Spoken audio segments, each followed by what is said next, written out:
Es un placer estar aquí. What I lack in Spanish, I'll try to make up with lots and lots of images. So I'm León Rost. I'm a partner of Bjarke Ingels Group. We are a group of architects, landscape architects, engineers, urban planners, and product engineers as well. We're originally from Copenhagen, Denmark, but we have offices all around the world, New York, Barcelona, London, Shenzhen, and I recently opened up our Los Angeles office in Santa Monica just last year. I want to show just a little bit of the range of work that we do before I dive into workplace, because it does have a lot to do with how we think about the future of workspace. So we like to think ourselves as form givers or designers that give form to the future of living and hospitality and where we feel the most comfortable. As well as defining brands. This is the headquarters for Lego, obviously, if it's not clear from the building, as well as the arts and experiences as well. And that plays into the aspects that inspire us and get us excited in our day-to-day lives. So this is a new baseball stadium in Las Vegas. It's not football, of course, but baseball is our football in America. As well as urbanism, thinking about the cities that we live in and the systems that are important for our daily lives. And of course, and this is the Toyota master plan that we're doing at the base of Mount Fuji. As well as sustainability. This is a power plant where you can ski on the rooftops. So giving a new image to sustainability that enhances your quality of life. And then all of the different ways in which we work, from fabrication in factories. I think education also offers a lot of interesting models of how we can see how to work in the future. This is for Johns Hopkins University. But finally, focusing on workplace and how we can imagine the future of workplace design. This is actually, I'll go into this, but this is the headquarters for Google Artificial Intelligence. So I like to think that if AI does take our jobs as architects in the future, at least we will have built the final building for them. So getting into the future of the workplace and what the question that everyone is asking, and just to compress the history of the office and the workspace into one slide, I think the majority of workplace design has been obsessed with efficiency and optimization, starting with the assembly line into open office plans and cubicles. And only recently are we starting to see aspects of other parts of life come into the workspace. And I think the question that everyone is asking is where is it headed, especially after COVID? And really the answer to that for me is towards community and incorporating all of the lovely other aspects of life into the workplace to make it a comfortable place. I would boil it down to these 5 aspects. One is interaction. We can now do focus work from almost anywhere. So the workplace is the only place we can actually come together as a group. Biophilic design and connection to the outdoors is incredibly important in today's world to refresh and to change your perspective, get a fresh of breath air. And hospitality. We need to create places that are comfortable, that feel almost like luxury, and a place that you want to spend your time. Ultimately, flexibility is still the most important thing. We don't know how we're actually going to work in 10, 20, 30 years. Everything could change with another pandemic or with AI or whatever else that we can't think of yet today. And then finally, sustainability. We need to make sure that there is a world at all in which we can work in, and also create workspace environments that hold the right values for the next generation of workers. So probably I'm going to show some examples, and maybe the best example is our own headquarters that we just completed in Copenhagen that tries to encompass a lot of these values, especially the aspect of interaction. So we could have built this as a 3-story building and fit 500 people, but we decided to make it a 6-story building that only uses half of each floor in order to connect the entire workforce into one volume. And both inside and outside are a series of connecting stairs that interlock each floor and maximize that connectivity from group to group.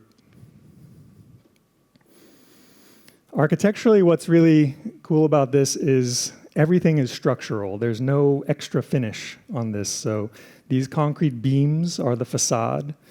The guardrails are the beams that hold the stairs. And we only have one set of stone columns right down the center, granite at the bottom, the hardest, and marble at the top, the softest. And each floor gets to share the same volume, so there's no hierarchy of space, and everyone is participating in the collective. So these stairs become a really central part of the connectivity of the space, and then moments of warmth, wooden millwork for the storage, the back of house spaces, and hiding all of the mechanical spaces as well. Incredible views that are framed to the outdoors and to nature, panoramic windows that frame these incredible surroundings. Incorporation of art installations throughout. And right now we have a lot of space, so we're doubling as a cultural space, holding events. And if we ever fail as architects, I think we could always turn this into a nightclub, and it seems like it would be extremely successful. Right when we finished this, we were actually asked to design the architecture school for University of Kansas. And we thought, we just designed this perfect space for us architects. I think it would also work as a school. So this is actually a similar concept, but done out of mass timber, which is a pretty plentiful resource in the Midwest. So kind of a similar concept, but with a timber diagrid that holds the entire structure, creating this incredible cube of wood joinery that becomes this new hub for creativity and architecture. Mass timber is becoming an increasingly appropriate material, especially thinking about sustainability. And it's definitely something I would love to see more of in South America, where it's proven difficult to build in mass timber. The supply chain is not quite here yet. This is the largest mass timber office building in the world that we're building right now at the Luxembourg airport. So it's a real ground scraper. It's as tall as a skyscraper, tall as the Empire State Building on its side.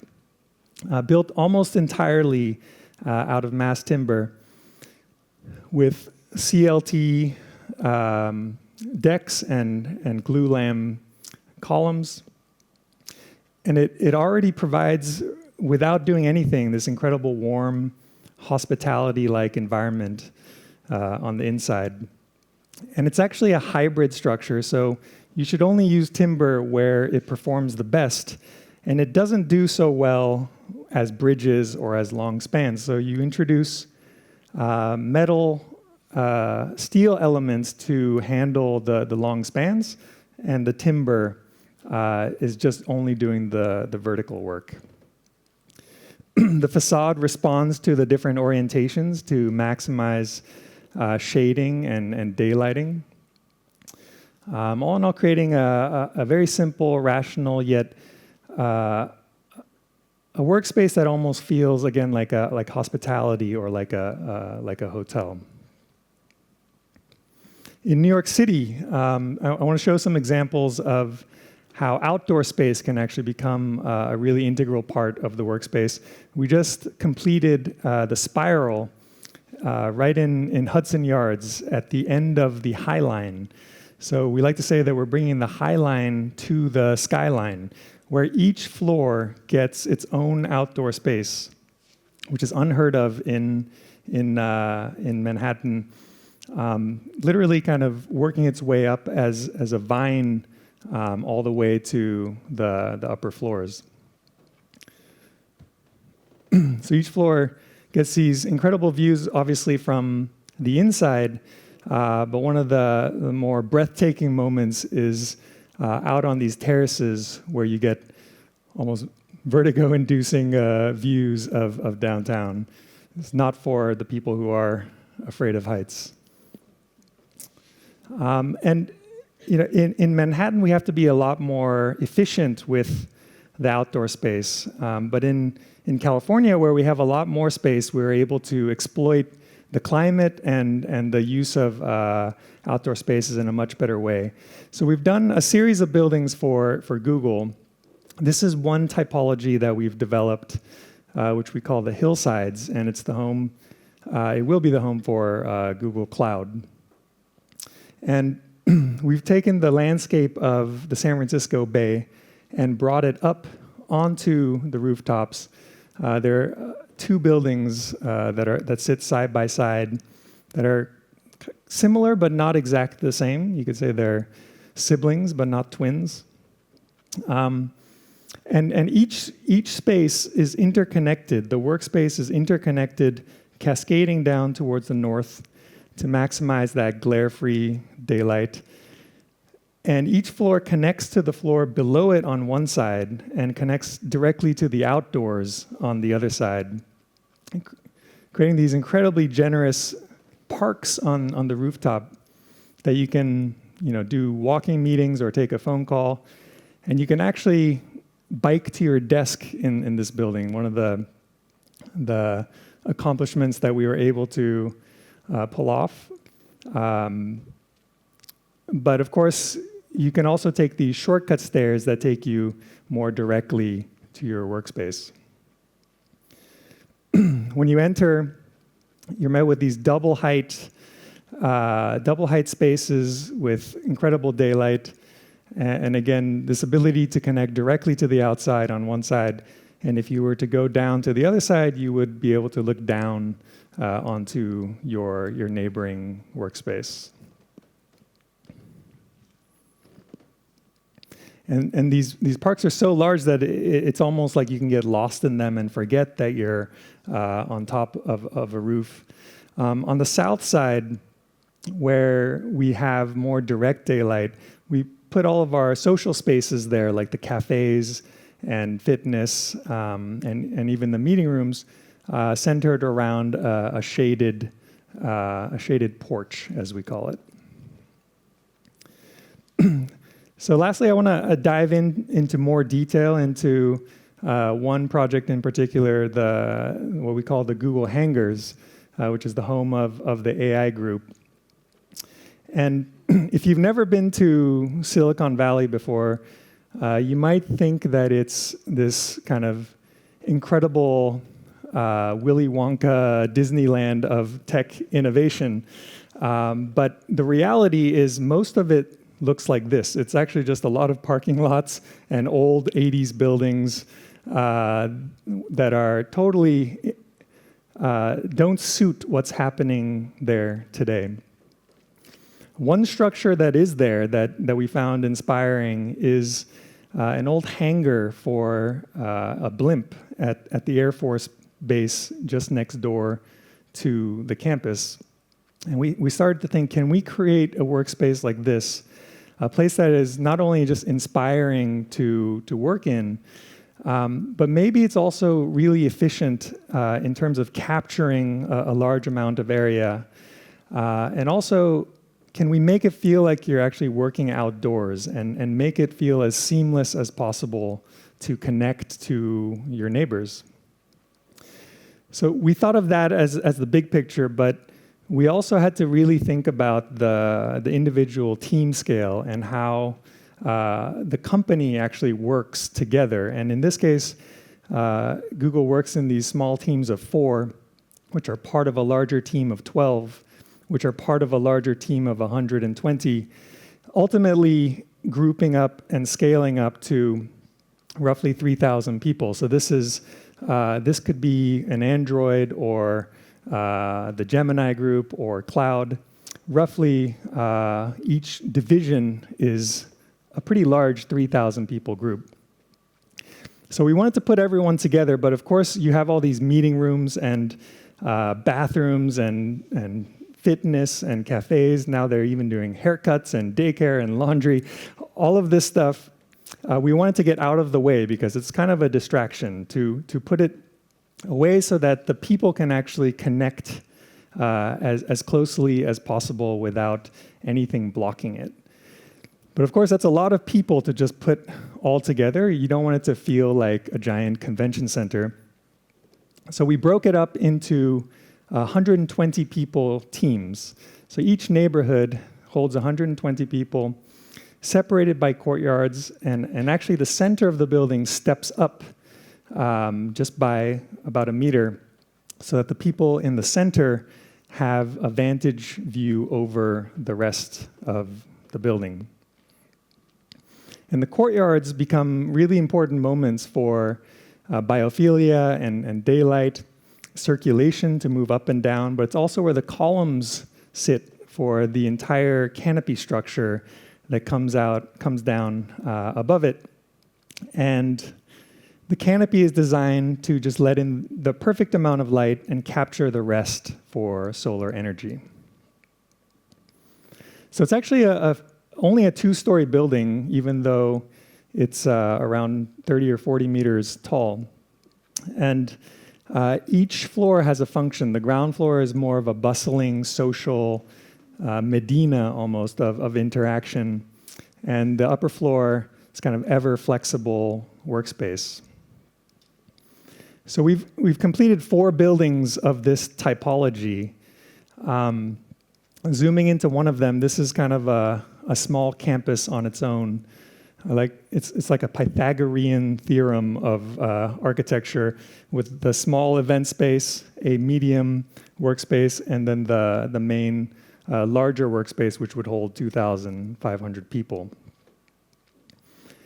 And as I mentioned, the solid roof is covered in these photovoltaic shingles.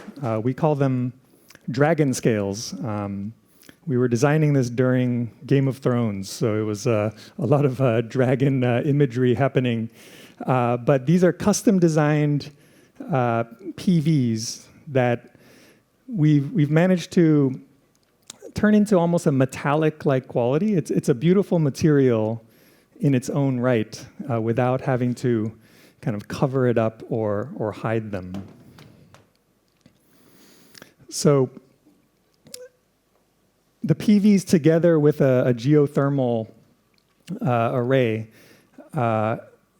covers all of the energy for the building. And then we use the landscape to treat not just the rainwater, but also all of the black water in the building in order to make this building entirely net zero water as well. And all of these systems are actually on display in the building so you can understand and appreciate the hard work that it's doing. So this is the world's largest LEED Platinum building, completely net zero energy and completely net zero water. Truly an example of how to use the ground, the bay, and the sun to power and sustain the building. And inside the building, we were inspired by Burning Man, this kind of city that kind of can reconfigure and change over the course of its lifetime.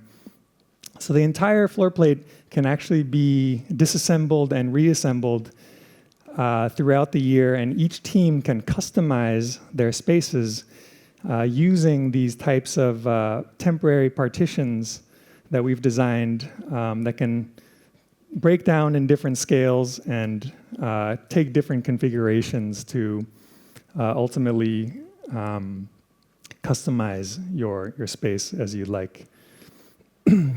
And as I mentioned before, these clear stories, we call them smiles that let the light in.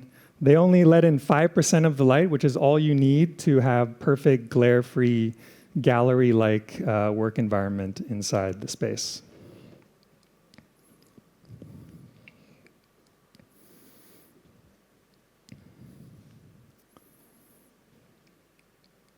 So I think with this project, as well as some of the other projects that I showed, just to summarize that we see that the future of workplace really encompasses these 5 pillars here. Maximizing that interaction, ideally all on one floor whenever possible, but whenever it's on multiple floors, to maximize the visual and physical connection between the spaces. Connection to the outdoors to be able to refresh and recharge and take your mind off of your task. Hospitality, using hospitality level finishes, which can often be achieved just by using mass timber construction, actually. Flexibility to be able to reconfigure and customize your spaces. And finally, sustainability, embedding and integrating sustainable strategies from the beginning of the design process, not just kind of added on later, but being a feature, a proud feature of the buildings that we inhabit. Thank you, gracias.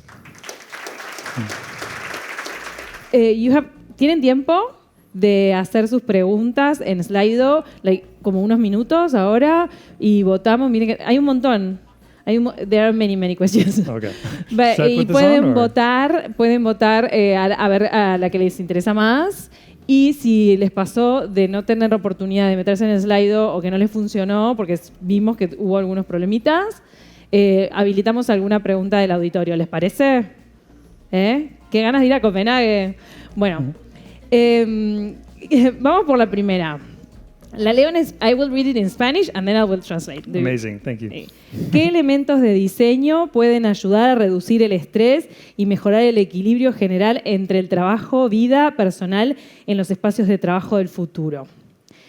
They want to know which design elements could help to reduce stress and to improve the balance between work, life, and to take that in mind for a future workspace.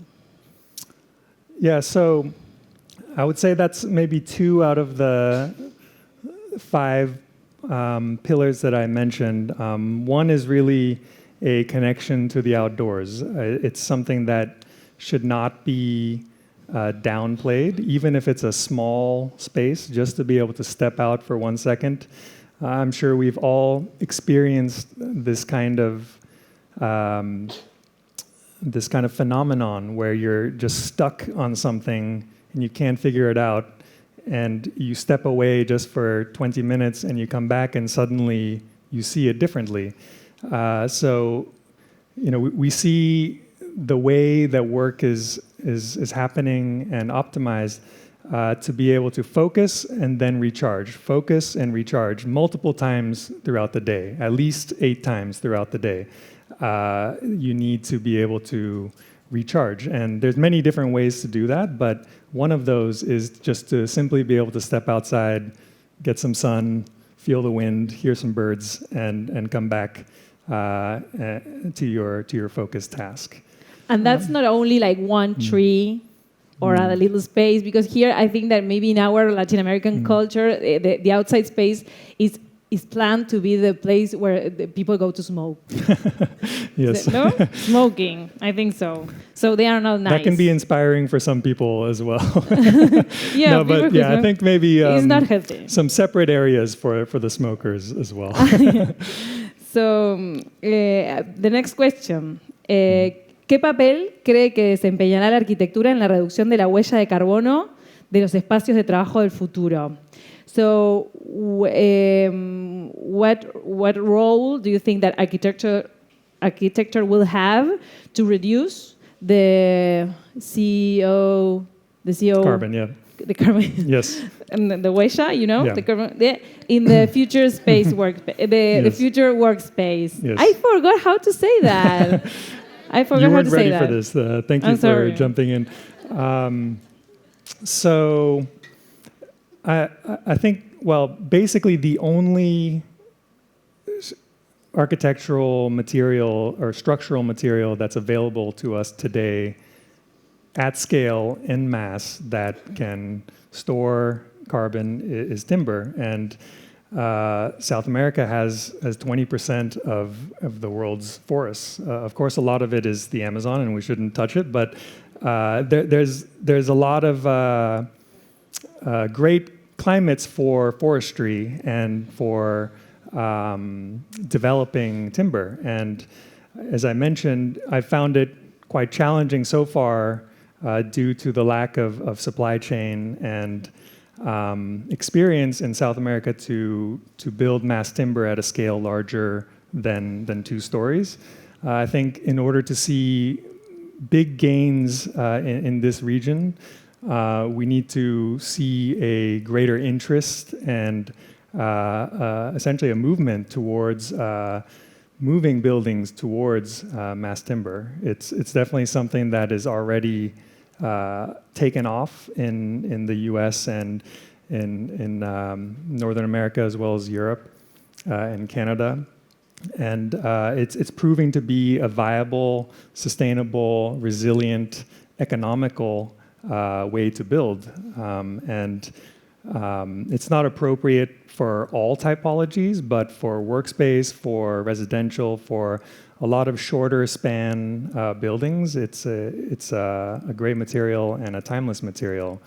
And as I added, as a bonus, you almost don't need to put additional finishes because it's already this incredibly beautiful, warm space once you're finished. So there's a lot of advantages to working with mass timber. Cool. We have time for another question. Only one? Yeah, only one. So, la pregunta que fue más votada ahora, a ver si la puedo traducir bien. ¿Cómo se pueden diseñar espacios de trabajo para adaptarse a tecnologías en rápida evolución sin quedar obsoletos? How would you design? I got that one. Ah, you get it? That one I You get, got it? yes. Cool. Obviously, we don't know how we're going to work in 10, 20 years. I think everyone was caught by surprise with COVID and how that changed the way we work. I think the most we can expect is I think one thing that is certain is the way we work is becoming much more integrated with our everyday lives, and we're learning to be able to work in any setting and in any environment. And for good or for bad, it's kind of blending with our lives. So part of it is thinking about workspace not as a separate thing that you drive to and then you work and you come back, but as a place that you want to spend time regardless of whether you're working or not. And I think in terms of physical aspects, I think it does have to stay flexible for different spans and spaces and heights. So that's why we designed the Google Hangar as one large space, so that if it needed to be converted into a factory, they could do that overnight. If it needed to become a conference center like this, it could do that. If it needs to turn into a public space as a park, it could do that. So I think maybe simply put, having larger spans and larger ceiling heights to anticipate the future ways that we may inhabit space. I think one thing is certain is that spaces aren't getting smaller, right? I think the desire for space is always getting more generous and larger. So staying 2 steps ahead of that and creating large flexible spaces is probably the smartest way to design. Yeah.